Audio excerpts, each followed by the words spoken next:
À la une du 13h, la reprise de l'opération d'enrôlement dans le centre-est et l'est du Burkina Faso. 5 provinces sont concernées pour cette reprise. Des détails à suivre dans cette édition. Et dans cette édition, le laboratoire d'analyse de l'armée burkinabé en ligne de front dans la lutte contre le Covid-19. Analyse des solutions hydroalcooliques, du savon liquide et des échantillons de tissus. Sa contribution est inestimable au regard de l'urgence. Un dévouement dans la gestion du Covid, salué à plus d'un titre comme vous le verrez dans ce journal. Et dans ce journal, à Bobo Dioulasso, la mairie décide du déguerpissement des populations installées illégalement et anarchiquement dans une zone déjà lotie. Ces populations ont jusqu'au 15 mai pour libérer les lieux. Une soixantaine de ménages qui se trouvent dans cette situation exigent pour sa part un relogement, mais la mairie n'entend pas les choses de cette oreille. Explication à suivre dans cette édition. Bonjour et ravi de vous retrouver.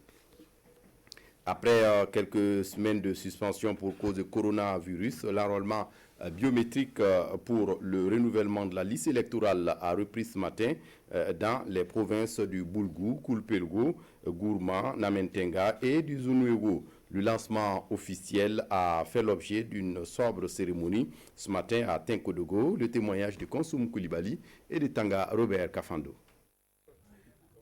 Le gouverneur de la région du Centre-Est, premier enrôlé, reçoit sa carte d'électeur des mains du chef de file de l'opposition. C'est le cérémonial qui lance la reprise de la révision des listes électorales au Burkina Faso après quelques semaines de suspension. Dans la province du Boulgou, 100 000 potentiels électeurs sont attendus pour cette phase de l'enrôlement. Je suis venu m'enrôler pour être à mesure d'accomplir mon devoir citoyen lors des votes. J'invite tous ceux qui sont concernés par cette révision, surtout au centre-est, à s'enrôler. Parce que sans carte d'électeur, on ne peut pas voter. Et quand on ne peut pas voter alors qu'on a l'âge de voter, c'est comme si on était étranger. D'ores et déjà, le président de la CENI se réjouit de l'effectivité de la reprise, malgré quelques difficultés d'ordre sécuritaire. Il y a des zones où nos opérateurs, par exemple, ne sont pas encore sur place parce que nous sommes en train de régler quelques dispositifs sécuritaires pour leur permettre d'aller. Mais grosso modo, les éléments sont sur place. Tous les opérateurs sont sur place. Donc il ne reste plus, en tout cas, que de régler ces questions-là.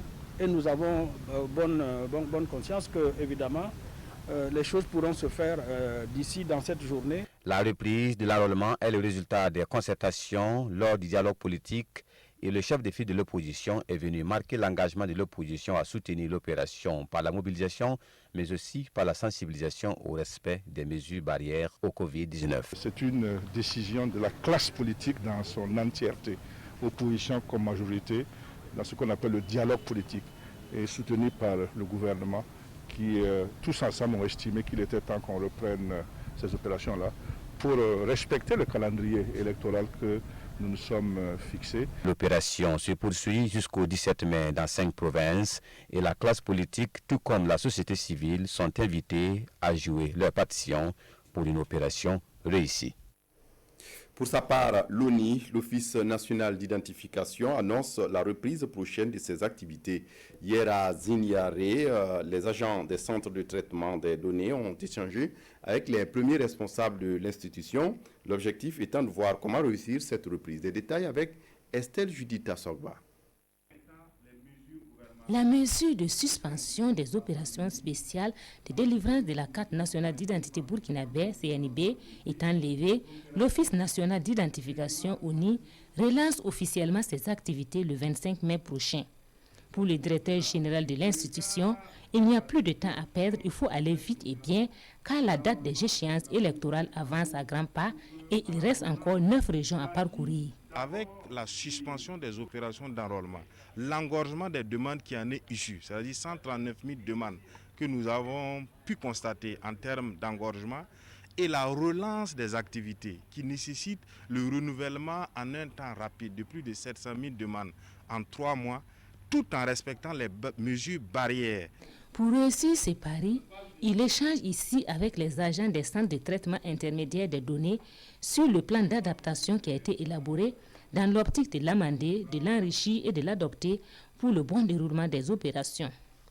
Il était donc nécessaire que nous rencontrons ces agents, que nous leur proposons le plan d'adaptation qui a été élaboré au niveau de la direction générale pour que de façon consensuelle, on adopte les techniques nécessaires qui permettent à la fois de dérouler en toute quiétude les opérations de délivrance massive des cartes nationales d'identité tout en respectant les mesures barrières qui sont édictées par le ministère de la Santé. L'ONU s'est engagé à produire et à délivrer 1 900 000 cartes d'identité burkinabè au cours de l'année 2020. Avec la reprise des activités, sa volonté aujourd'hui est de pouvoir garantir et de continuer les opérations spéciales de délivrance massive de la carte d'identité burkinabè au profit des citoyens malgré le contexte de crise sanitaire.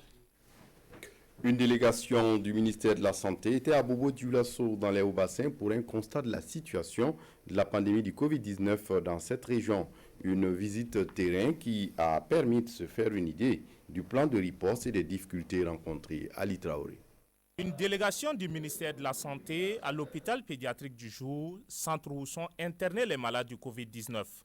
À travers cette visite, ces techniciens veulent s'imprégner des conditions de travail des agents et de l'état de santé des malades. Des équipes organisées ont pris toutes les étapes de la lutte, depuis les diagnostics, les investigations, les diagnostics, la prise en charge et la gestion communautaire de cette épidémie, avec tout ce qu'il y a comme problématiques associées, comme la restriction des libertés et la gestion des aspects de regroupement et d'autorisation. Avant ce site, la délégation a visité le centre hospitalier universitaire Souro-Sanou, où elle a échangé avec son premier responsable. Lors des échanges, l'équipe de riposte à la maladie a pu dresser certaines difficultés. La grosse difficulté, c'est l'insuffisance en ressources financières. Et puis, il y avait le problème de motivation des agents, sans oublier aussi le problème des équipements médico-techniques. Des doléances qui trouveront très prochainement des solutions foi de la délégation. Cette délégation pour cette journée a rendu également visite au gouverneur de la région des Hauts-Bassins. Elle a aussi eu droit à une présentation sur la situation de la maladie à la direction régionale de la santé. Et puis le comité régional de gestion des épidémies de la boucle du Mouhoun a tenu une rencontre extraordinaire ce mardi 7 avril à Dédougou. L'objectif étant de faire le bilan de la campagne de riposte contre la rougeole et la rubéole qui s'est déroulée du 21 mars au 3 avril dernier et également amender et adopter le plan de riposte contre le Covid-19 dans la boucle du Mouhoun. Reportage Acha Dianda.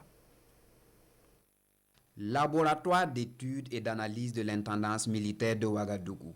C'est ici l'une des structures essentielles dans le système de riposte contre le Covid-19. Et là, nous sommes dans l'atelier de production de solutions hydroalcooliques. Mélange de solutions conformes aux normes internationales, les forces armées nationales marquent leur adhésion pour barrer la route au nouveau coronavirus. C'est une solution hydroalcoolique pour les besoins urgents du Covid. Vu qu'on a frôlé la rupture au plan national et des personnels qui ont les compétences de le faire se sont proposés donc de préparer cette solution-là dans le but justement de protéger les personnels du service de santé, de l'armée et d'une manière générale même de la nation. Dans ce laboratoire, le dispositif de contrôle qualité et de certification de tissus destinés à la fabrication de masques de protection est bien visible. Au sein de ce laboratoire, nous certifions les tissus destinés à la fabrication de cache-nez. C'est actuellement le seul laboratoire au Burkina Faso capable de le faire. Il y a deux grands groupes qui viennent. Il y a le groupe du CCTH, le groupe de MENAP, et ils ont déjà étudié leur tissu initialement pour qu'ils correspondent à la norme avant la confection. Donc là-bas, il s'agit de s'assurer que le tissu, lors de sa fabrication, a été conforme. S'il est conforme, pour le reste, il sera conforme. Voilà. Vraiment là où on va en guerre, comme on dit, c'est avec les autres fabricants, ceux qui sont dans l'informel comme ça. Parce qu'on voit toutes sortes de tissus. Et il faut vraiment s'appesantir là-dessus pour pouvoir maîtriser toutes les caractéristiques que nous mesurons et avant de pouvoir se prononcer. Le laboratoire d'études et d'analyse de l'intendance militaire basé à Ouagadougou est certifié seuil ISO 17025 selon l'intendant commandant Sidanoma Blaise Ouedraogo. Ce laboratoire a pour mission principale l'analyse et la certification de tous les produits militaires acquis. Vous l'aurez compris, c'était là un zoom sur le laboratoire d'études et d'analyse de l'armée burkinabé qui est mis à contribution pour la certification des masques de protection contre le Covid-19 et des solutions hydroalcooliques. En ligne de front, le laboratoire analyse également des solutions, du savon, des liquides et des échantillons de tissus, comme vous avez pu le voir dans le reportage signé Sekou Zongo. Pour ce qui est du reportage sur le comité régional de gestion des épidémies de la boucle de Mouhoun, on retrouvera l'élément dans nos prochaines éditions. De son côté, la Chambre de commerce du Burkina et son partenaire américain viennent de faire don de matériel médicaux au centre hospitalier universitaire Yalgado Ouedraogo. Le film La remise de dons avec Draman Dadjan. Du matériel et des consommables médicaux. Un don de la Chambre de commerce et d'industrie du Burkina Faso et son partenaire, l'ONG américaine Army of Kind. Il a fallu 19 millions de francs CFA pour l'acquisition de ce matériel médico-technique destiné au centre hospitalier universitaire Yalgado Ouedraogo. Pour nous, c'est un rôle de responsabilité sociale qu'on a joué et je pense que ça y va de notre devoir et aussi de notre intégration dans la société. Nous sommes contents de ce partenariat-là qui va beaucoup soulager aussi l'hôpital Yalgado. Geste symbolique aux yeux des donateurs, mais d'une grande importance pour l'administration du CHU Yalgado Ouedraogo, pour qui ce matériel va servir à améliorer la qualité des soins à la maternité et à la cardiologie. Il y a également de quoi lutter contre la propagation du Covid-19. Des services techniques de Yalgado ont été contactés, ou en tout cas on a discuté avec la Chambre de commerce et ses partenaires, et c'est les besoins qui étaient réels qui ont été livrés à Yalgado. Yalgado, le plus grand hôpital du Burkina, laisse ses portes ouvertes à d'éventuels donateurs pour le renforcement de son plateau technique. Autre sujet dans ce journal, les performances pays de l'agriculture burkinabé passées en revue au regard des engagements de Malabo. Un atelier qui se tient à Ouaga à ce propos. C'est une rencontre en visioconférence qui a permis d'analyser et de prendre connaissance des indicateurs de performance du secteur rural burkinabé. Des détails avec Ernest Kambiré. Lentement mais sûrement, l'agriculture burkinabé avec grand A avance, mais loin du compte selon les engagements de Malabo. C'est ce qui ressort du rapport biennal 2019 de mise en œuvre des engagements et objectifs de la déclaration des chefs d'État de l'Union africaine, validé et présenté ce jour à la faveur d'un atelier. Les chefs d'État se sont réunis en juin 2014 et ont demandé à ce que chacun puisse faire le point tous les 2 ans de la performance de leur agriculture avec grand A. Agriculture avec grand A, c'est élevage, environnement, eau, recherche, etc. Et selon les indicateurs 2019, l'agriculture burkinabé enregistre un progrès de 26% par rapport à 2017, mais le pays est loin du compte par rapport aux engagements de Malabo. Le Burkina a atteint un niveau de point de 5,11 sur 10. On a fait un progrès, mais ce n'est pas arrivé. Il y a eu des efforts, vous avez bien entendu, il y a eu un bond de 26%, mais nous n'avons pas encore atteint le seuil fixé donc par les pairs les chefs d'État, qui est de 6,6 sur 10. Nous sommes à 5,31, mais par rapport à 2017, on a fait un bond de 26%, ça c'est déjà important. Et à l'analyse de ces indicateurs de performance, l'on est en droit de se demander, au regard des efforts consentis chaque année par l'État burkinabé pour financer l'agriculture, s'il ne sied pas désormais de changer de mode de production. On ne doit plus attendre que la pluie arrive pour compter sur la pluie. Il faut que déjà, sans la pluie, on sait qu'on va atteindre ce niveau-là et la pluie maintenant va devenir complémentaire. Dans tous les cas, les recommandations et résolutions qui sortiront de cette rencontre permettront de mesurer l'impact réel de la mise en œuvre du plan national de développement du secteur rural phase 2 dans ce contexte de la pandémie à coronavirus. Les populations de Dawelgue et des environs dans la commune de Saponé reconstruisent avec des moyens de fortune la digue de retenue d'eau et de la localité qui a cédé depuis plus d'une cinquantaine d'années. Après avoir attendu en vain la réalisation d'études et de promesses, ils ont décidé de prendre leur destin en main pour depuis bientôt 4 mois. Les témoignages et visites de terrain avec Salif Belem et Sébastien Zongo. Le vieux Kafando revendique une centaine d'années d'existence terrestre. L'ancien combattant jette le regard 80 années en arrière. Il se souvient avoir participé à la construction de la digue qui faisait de cet endroit de Dawelgue une étendue d'eau intarissable et poissonneuse appelée barrage de Nabagogo. Sous le poids de la pression de l'eau et du temps, la digue a cédé, laissant un lit aride devenu un simple passage d'eau. Il y a plus de 50 ans que la digue a cédé. C'est fatigué d'attendre les promesses qui n'arrivent pas que nous avons décidé de prendre notre destin en main. Avec pioches, pelles et autres matériels, nous pensons qu'on peut commencer quelque chose en attendant d'éventuelles aides. Selon les promesses, c'est un autre site qui a été choisi. Parce que selon les études techniques qui ont été effectuées, le taux d'évaporation et le taux d'infiltration ici est très élevé. En attendant que l'État ait la possibilité de réaliser l'autre retenue d'eau sur l'autre site, eh bien les populations, quand elles m'ont appelé, j'ai dit c'est fantastique. Grâce à quelques contributions bien notées en nature et en espèces, d'amis, de connaissances et de ressortissants, des hommes et des femmes de la localité et des environs se relaient chaque jour depuis bientôt 4 mois pour rééditer l'exploit des devanciers. Il y en a qui viennent à 6 heures, il y en a qui viennent à 8 heures, il y en a qui viennent à 10 heures. Mais en général, nous travaillons parfois jusqu'à 13 heures. Un barrage comme ça, ce qu'il faut mettre dedans, c'est en termes de milliards. Ici, c'est une commune rurale. Nous n'avons pas assez de ressources donc, pour financer un tel projet.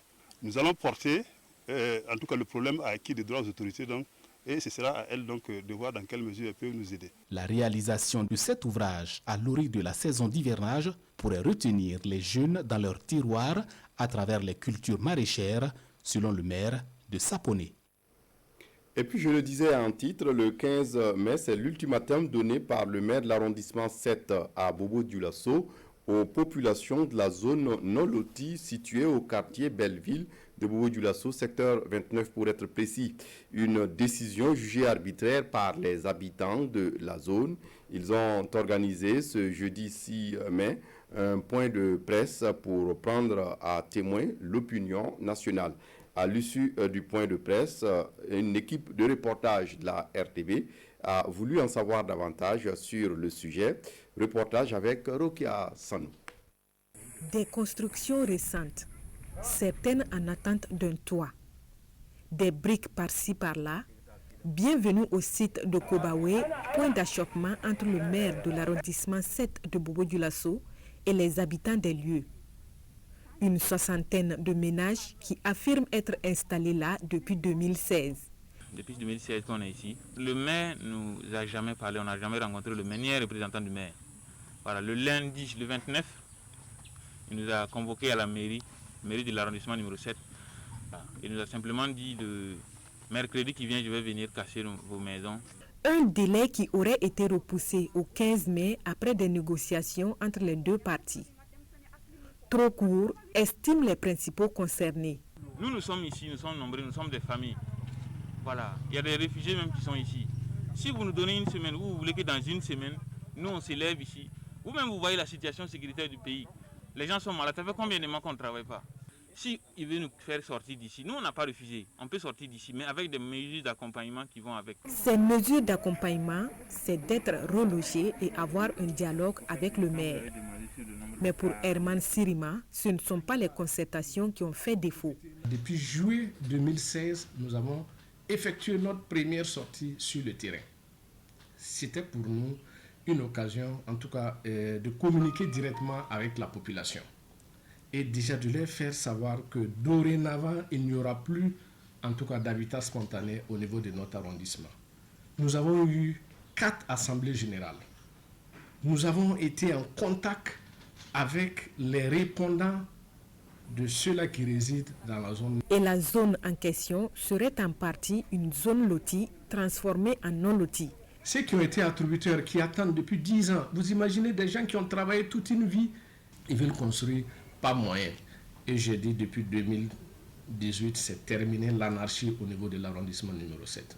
Nous sommes résolument engagés dans l'appurement du passif et nous n'allons pas fléchir. Herman Sirima maintient la date du 15 mai 2020 pour le déguerpissement. C'est tout pour ce journal, mais retrouvez l'actualité nationale en langue nationale Mouré Djoula Fulfulde juste après ce journal. C'est à partir de 14h sur les antennes de la télévision du Burkina. Merci de votre